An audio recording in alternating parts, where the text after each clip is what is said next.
Bundle থাকলে প্রতি সেনমানিতে টাকা বাঁচবে। বিকাশ সেনমানি বান্ডেল কিনে জিতুন প্রতি লেনদেনে। দলকে ধরে রাখার জন্য আমরা কাজে বিশ্বাস করি, আমরা কর্মে বিশ্বাস করি, আমরা সমালোচনায় বিশ্বাস করি না। আজকে একটা দল আপনাদের সামনে আসছে, নিশ্চয়ই আসছে, আপনারা চিনে না।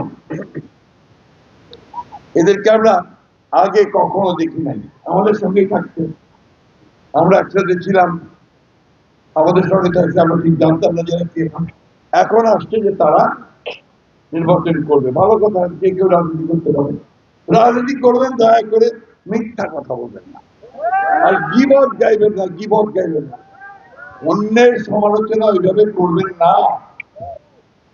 এই দলটা সম্পর্কে একটু কথা বলতে পারি, আমি ক্যান্ডিডেট সম্পর্কে কোনো কথা বলবো না, এই দলটা সম্পর্কে বলবো। এই জামাতি ইসলাম, ইসলামের কথা বলবো। কিন্তু আপনি দেখবেন আজকে অনেক মৌলানা, তারা বিশেষ করে চরমোনাইর মৌলানা পীর সাহেব, তিনি পরিষ্কার করে বলতেছেন জামাতে ইসলাম কোন ইসলামী দলই না। আমাদের অনেক আলেম ওলামারা তারা পরিষ্কার করে বলতেছে যে জামাত ইসলাম ইসলামের কথা বলে মানুষকে প্রতারণা করছে, ভুল বুঝাচ্ছে।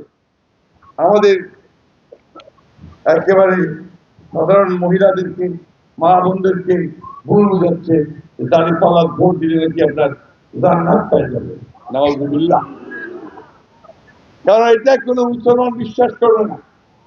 মুসলমান বিশ্বাস করে যে তার আমলের উপরে নির্ভর করে আল্লাহ তাকে বেহেশতে দেবেন কিনা আল্লাহ নির্ধারণ করে, ঠিক তো?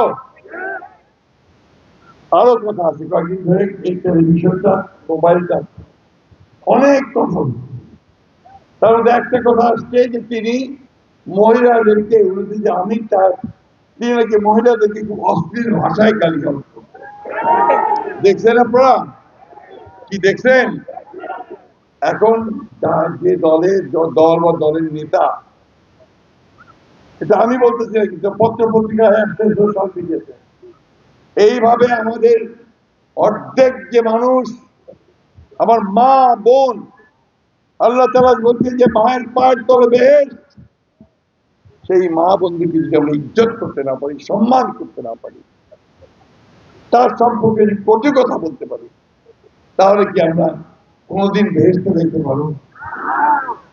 আমরা কি ভালো কাজ করতে পারবো?